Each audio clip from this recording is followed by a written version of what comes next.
In 1983, a team of deeply pious scientists conducted a radical experiment in an undisclosed facility. The scientists had theorized that a human without access to any senses or way of perceiving stimuli would be able to perceive the presence of God. They believed that the five senses clouded our awareness of eternity, and that without them, a human could actually establish contact with God by thought. An elderly man who claimed to have nothing to live for was the only test subject to volunteer. To purge him of all of his senses, the scientists performed a complex operation in which every sensory nerve connected to the brain was surgically severed. Although the test subject retained full muscular control, he could not see, hear, taste, smell, or feel. With no possible way to communicate with or even sense the outside world, he was alone with his thoughts. Scientists monitored him as he spoke aloud about his state of mind in jumbled, slurred sentences that he couldn't even hear. After 4 days, the man claimed to be hearing hushed, unintelligible voices in his head. Assuming it was the onset of psychosis, the scientists paid little attention to the man's concerns. 2 days later, the man cried out that he could hear his dead wife speaking with him, and even more, he could communicate back. The scientists were intrigued, but they were not convinced until the subjects started naming dead relatives of the scientist. He repeated personal information to the scientists that only their dead spouses and parents would have known.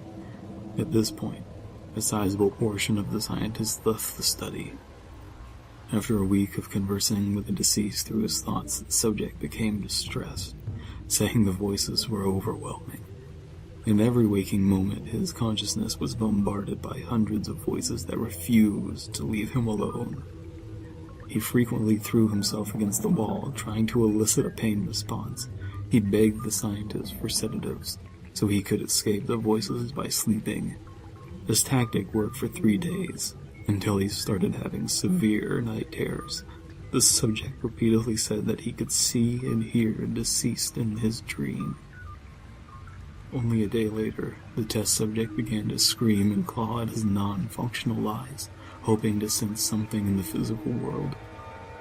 The hysterical subject now said the voices of the dead were deafening and hostile, speaking of hell and the end of the world. At one point, he yelled, "No heaven, no forgiveness," for 5 hours straight. He continually begged to be killed, but the scientists were convinced that they were close to establishing contact with God.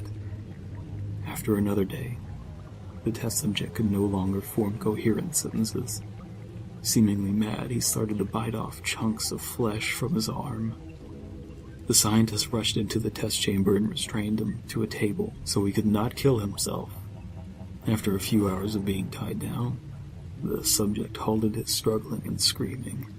He stared blankly into the ceiling as teardrops silently streaked down his face. For 2 weeks, the test subject had been manually rehydrated due to the constant crying. Eventually, he turned his head and, despite his blindness, made focused eye contact with the scientist for the first time in the study. He whispered, "I have spoken with God, and He has abandoned us," and his vital signs stopped. There was no apparent cause of death.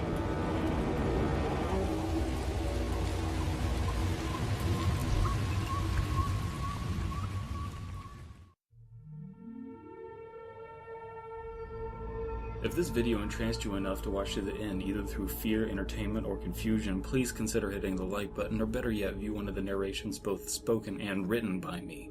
Those are the ones with the vignette decaying images in the thumbnails. And if you are just as entranced by one of them, please consider hitting the subscribe button or sharing with like-minded people.